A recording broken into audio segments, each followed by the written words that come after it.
May 27th, there will be men who will pose themselves as guru. Bhavanaanda, there will be men I know. There will be men I know. There will be men who will want to try and pose themselves as guru. That was going on many years ago. Your godbrothers were thinking on Mount Mars. Oh, yes, all ready to jump. Ready to jump, ready.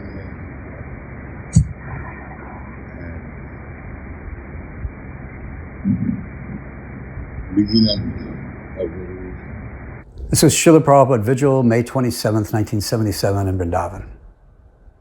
Here, just the day before the May 28th meeting, where the GBC want us to believe that Srila Prabhupada would be instructing that he would soon select some men who would become regular gurus, Bhavananda raises his concern with Srila Prabhupada that he knows there will be men who want to try and pose themselves as gurus. Tamal Krishna begins comparing this to Srila Prabhupada's godbrothers who did this when Srila Bhaktisiddhanta departed.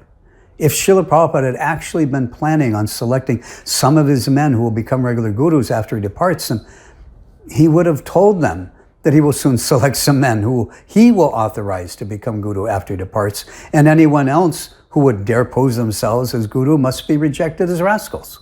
But kindly note that this is not at all Srila Prabhupada's response. He makes no attempt to diminish the concerns that some men may pose themselves as guru.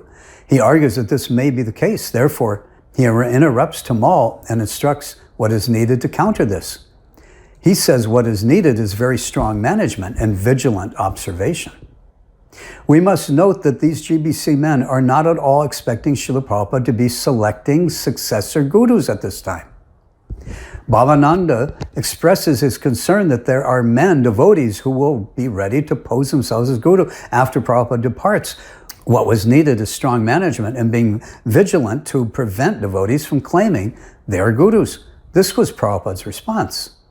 There are no recorded discussions or written documents during this period between May 16th, when Srila Prabhupada announced that he was going to leave this world soon, to the May 28th meeting with the GBC, where Srila Prabhupada discusses appointing a successor guru or successors. There was never any sort of discussion on how ISKCON was to function or be managed in the future when there were multiple gurus.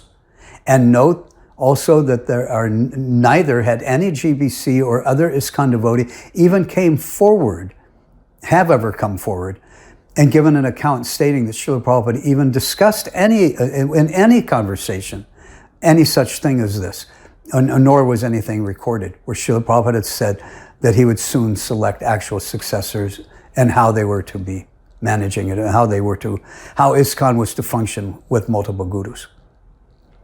Yet Tamal Krishna, Srila Prabhupada's personal secretary at the time, his assistant and personal servant of Srila Prabhupada, Gauridas Pandit, and another leading sannyasi have all made statements that during this time period, just prior to the May 28th meeting, that His Divine Grace had in fact discussed the idea of appointing Rtvik representatives or Rtvik acharyas who would continue to initiate on his behalf after he departs.